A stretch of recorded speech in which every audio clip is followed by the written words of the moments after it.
महाराष्ट्रात बेपत्ता आणि अल्पवयीन मुलींच्या संख्येत वाढ झाल्याची धक्कादायक माहिती समोर आली आहे।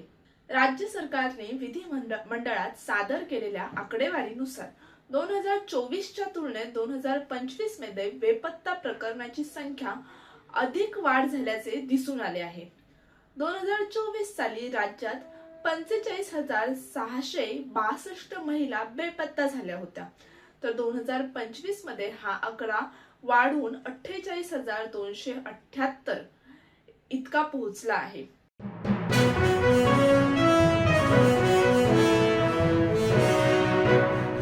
राष्ट्रवादी काँग्रेसच्या दोन्ही गटांच्या विलीनीकरणावर सुरू असलेल्या चर्चेत आता अखेर पूर्णविराम मिळाल्याचे स्पष्ट संकेत मिळाले आहेत। जयंत पाटील यांनी या विषयावर थेट भाष्य केले आहे। यावेळेस ते म्हणाले आहेत की सध्या तरी दोन्ही पक्ष एकत्र येणार नाही असे त्यांनी स्पष्ट केले आहे।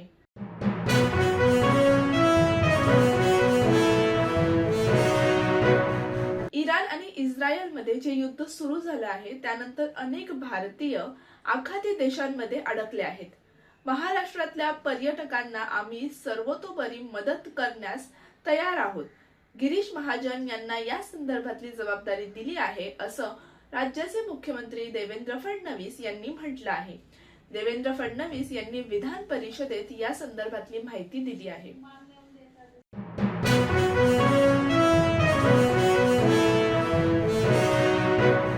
भारताच्या वेशीवर सर्वात मोठा हल्ला। श्रीलंकेच्या दक्षिण किनाऱ्याजवळ एका इराणी जहाजावर पाणबुडी हल्ल्याची घटना घडली आहे। रॉयटर्सच्या वृत्तानुसार श्रीलंकन नौदल आणि संरक्षण मंत्रालयातील सूत्रांनी सांगितले आहे की या हल्ल्यात कमीत कमी 101 जण बेपत्ता आहेत, तर 78 जण गंभीर जखमी झाले आहेत।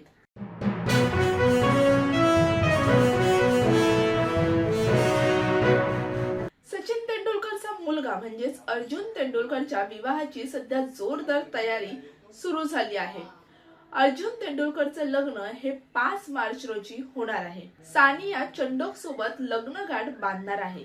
सानिया एक यशस्वी उद्योजक आहे आणि मुंबईतील प्रसिद्ध उद्योगपती रवी घाई यांची ती नात आहे। या संपूर्ण कार्यक्रमांमध्ये दिग्गज क्रिकेटपटू आणि सिने अभिनेत्यांनी जोरदार हजेरी लावली।